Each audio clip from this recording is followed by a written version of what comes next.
mujer verdadera 201. Diseño interior. Semana 5. Virtud. Día 1.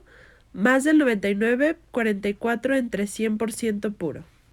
Procter y Gamble usó por primera vez el eslogan de jabón Ivory 99,44 entre 100% puro en 1882. En ese tiempo no estaba demasiado extendido el uso del jabón para la higiene personal en los Estados Unidos. El jabón europeo importado de Castilla y hecho de aceite de oliva era un lujo demasiado caro para todos, excepto para los ricos. Procter y Gamble vendía jabón hecho de sebo, pero era muy duro, de color amarillento y de aroma desagradable. Después de años de experimentos, James Gamble desarrolló la fórmula para un jabón blanco con base de aceite de palma y de coco. Se podía fabricar con ingredientes baratos y su fragancia era mucho más atractiva. La búsqueda del nombre terminó cuando Harley Procter tuvo un repentino destello de inspiración en la iglesia, en un culto de domingo. La lectura de las escrituras fue el Salmo 45. Mirra, aloe y casia exhalan todos tus vestidos. Desde palacios de marfil, Ivory te recrean. Versículo 8. La primera barra de Ivory se vendió en 1879. Procter y Gamble tuvieron la suerte de que la invención de Ivory coincidiera con la demostración de Louis Pasteur respecto a la existencia de los gérmenes. Pasteur probó que las bacterias contaminantes y los microbios patógenos, invisibles al ojo humano, eran los responsables de enfermedades y dolencias. La limpieza tenía un propósito más importante que simplemente verse y oler bien. Un cuerpo limpio era esencial para la buena salud. Con el público centrado en los descubrimientos científicos de Pasteur, Harley Procter ideó un nuevo enfoque para promocionar el jabón Ivory. Pensó que si podía aportar una prueba de laboratorio que mostrara que Ivory era el más puro de los jabones, con menos ingredientes innecesarios y sin contaminantes, aumentarían las ventas. No existía una norma de pureza en el jabón, así que contrató a un científico para que inventara una. El asesor llegó a la conclusión de que un jabón 100% puro consistiría tan solo en dos ingredientes, ácidos grasos y alcalí. Establecida la definición de la pureza en el jabón, Harley envió el jabón Ivory y el jabón de Castilla, comúnmente considerado como el mejor del mercado, para que los químicos realizaran un análisis. Para su deleite, concluyeron que el jabón Ivory era más puro. Solo alrededor de la mitad del 1% de la lista total de ingredientes no podía calificarse como ácido graso o alcali. Ivory era 99,44 entre 100% puro. Procter y Gamble fomentó la pureza como rasgo distintivo del jabón, e incluso vinculaba la pureza externa con la interna. Por ejemplo, un anuncio decía: libre de impurezas, el jabón Ivory es el producto con el que las buenas madres mantienen la pureza de sus hijos. Resalta la palabra puras en Tito 2, 3 al 5 al margen o en tu Biblia. ¿Cómo definirías la palabra pura? Puedes utilizar un diccionario o hacer tu propia definición. Si buscaste ayuda en un diccionario, quizás hayas descubierto que el término pura en español viene de la palabra latina purus, que significa limpio, sin mezcla, no contaminado. El significado en latín es bastante similar al griego. La palabra griega correspondiente a hagnos proviene de la misma raíz de hagios, santo. Significa impecable, no contaminado, inmaculado, limpio. Señala pureza moral, inocencia y castidad. En el griego antiguo, el vocablo indicaba originalmente que despierta el temor reverencial o que provoca reverencia.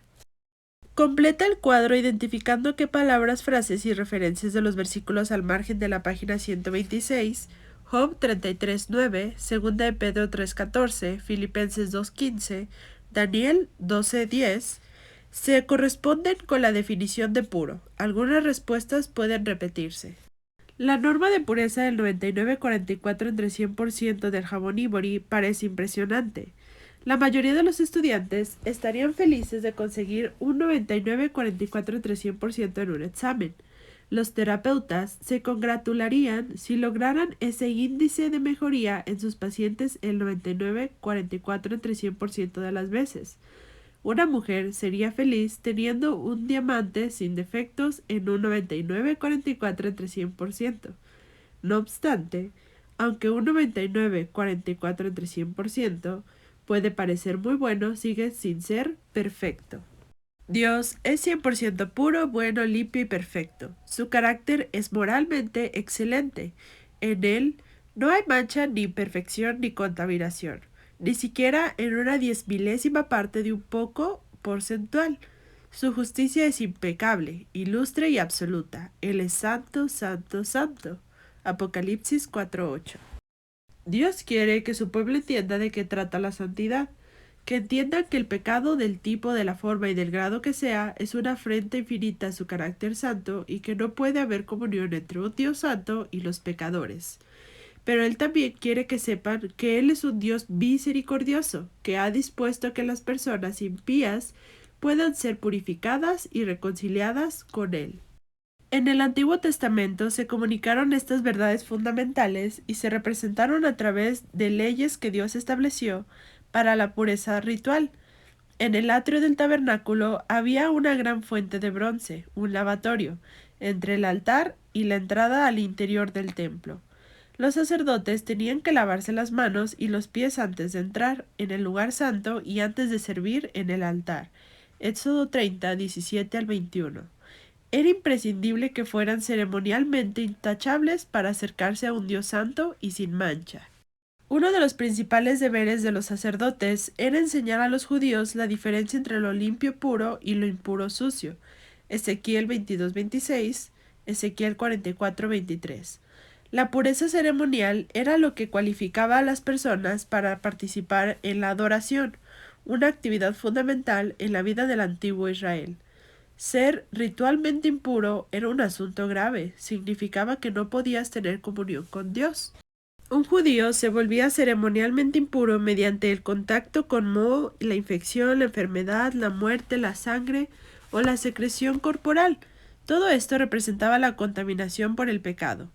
El individuo contaminado de esta manera solo podía ser restaurado al estado puro y limpio a través de los lavados rituales y la ofrenda de sacrificio especificados por Dios. Asimismo, cualquier pecado cometido por el pueblo de Dios los hacía impuros y tenían que ser expiados con el derramamiento de la sangre de los animales inocentes, ofrecidos en sustitución por sus propias vidas. Solo entonces podrían acercarse a un Dios santo. Lee Hebreos 9, 13 al 14, 10, 19 al 23. ¿Cómo podemos estar limpias ante un Dios santo? Cuando Jesús murió para pagar el castigo por nuestros pecados, proporcionó el medio de purificación una vez para siempre. El lavado ceremonial deja de ser necesario. Ya no tenemos que purificarnos para poder acercarnos a Dios. Jesús nos ha justificado ante un Dios santo, es decir, nos ha concedido la pureza posicional. Esto es vital. Antes de pasar a explicar cómo podemos crecer en pureza personal y práctica santificación, queremos asegurarnos de que entiendes que la pureza no es un prerequisito para ganar el favor de Dios. No tienes que esforzarte para llegar a ser lo suficientemente buena. El sacrificio de Jesús cubre todo tu pecado y te hace 100% intachable y pura a los ojos de Dios. Tómate unos minutos para meditar en la asombrosa verdad de que la sangre derramada por Jesús es el jabón que nos hace 100% puras a los ojos de Dios, que quienes creen en Jesús son perdonados y considerados impecablemente puros y limpios. ¿Has experimentado tú esa purificación? ¿Qué diferencia marcaría en tu manera de pensar y vivir si fueras siempre consciente de esta verdad?